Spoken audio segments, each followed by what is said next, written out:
Welcome to another Tabitha's Glass Emporium YouTube video, and today we're looking at these soap dishes.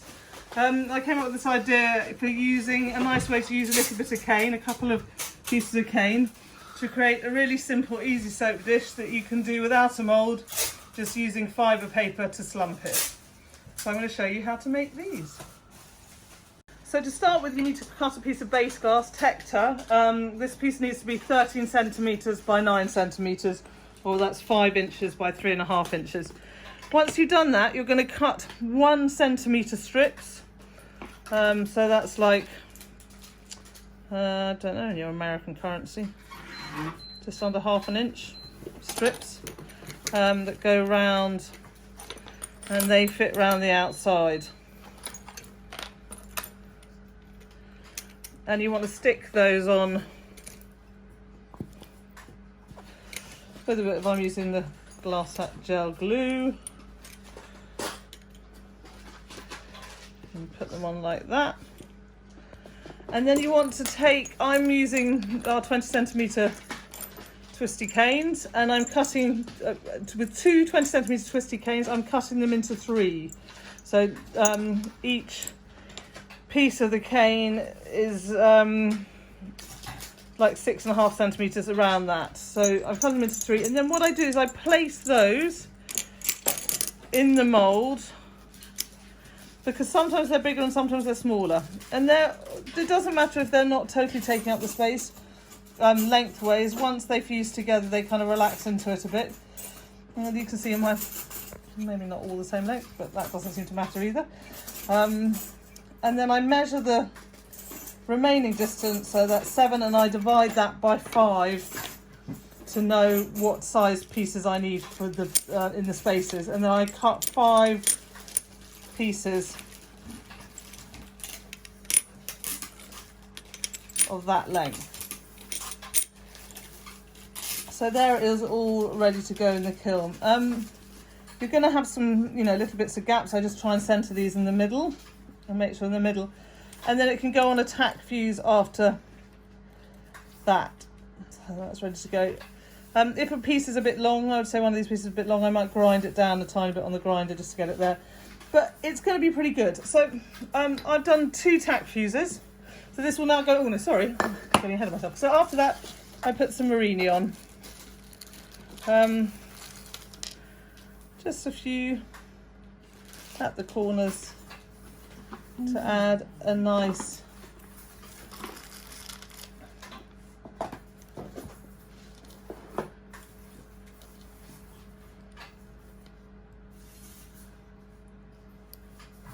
touch, like so.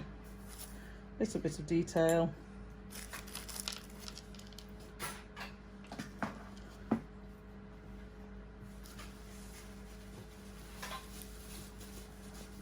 On the corners.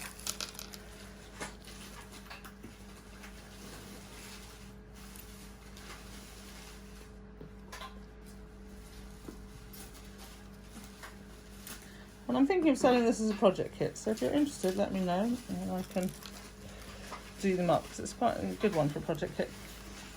So it's going to go in on a firing like that. Now you can go on a softer firing depending on your kiln. My hobby fuser seems to do soft firing at like 730 at the moment, and it will come out like this, which is quite nice, because as you can see, the cane is sort of relaxing into the brakes, and it's quite good. Or you can do a kind of lighter firing. This is in my bigger kiln on a 750, and it looks like this. So it's up to you. Do you want to go a bit softer, which I'd say is normally about a 750, or a lighter tack of 720.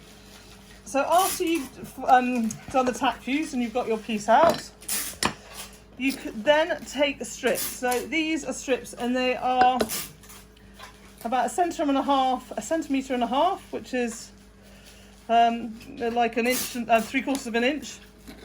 And this is 5mm fibre paper, and you're cutting them to be the length of the mould, and then 2 pieces that will just fit in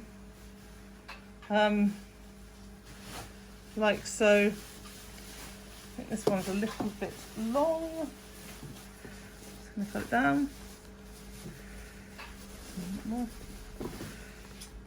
So this fits like this. And this goes on here, and then you're basically going to slump this into the into here. And actually I need to make these cross bits even a bit shorter, because I want to make sure that the fibre paper is fully under the mould. So effectively what you're doing is you're slumping down into the void below, quite a high temperature slump, like 680. And the middle will go nicely down into there, leaving you with the outsides up, creating a nice soap dish. So this will go in the kiln on a slump, and we'll see how this one comes out. So here they are out of the kiln. The slump is very subtle on it. You can hardly see it, but I kind of like that. I don't want a big slump. If you did want to go slumping further, then you just need to go for hotter, for longer. Finally, the last thing I do is I put bumpers on the bottom. These are small plastic round things that just help go from a kind of wobbly bottom to a nice stable bottom, like so. And then all you need to add is a nice bar of soap, and you know, that's the perfect little present for someone, or something to sell at market stalls. So I hope you've liked this YouTube video. It's a really good way of using up cane. You know, these twisty canes we sell are like €1 for one cane, and you're using 2 canes in this project. So it's a minimal amount of materials and cost to make something really nice with just a few murrine on top. Both of these two are made from our surprise twisty, so they're only €1 each. That's a slightly more expensive variety, but it's very pretty cane. But you know, I think really worth it. And it makes a lovely project. I hope you've liked this YouTube video, and if you have, please subscribe, and hopefully we can keep them coming.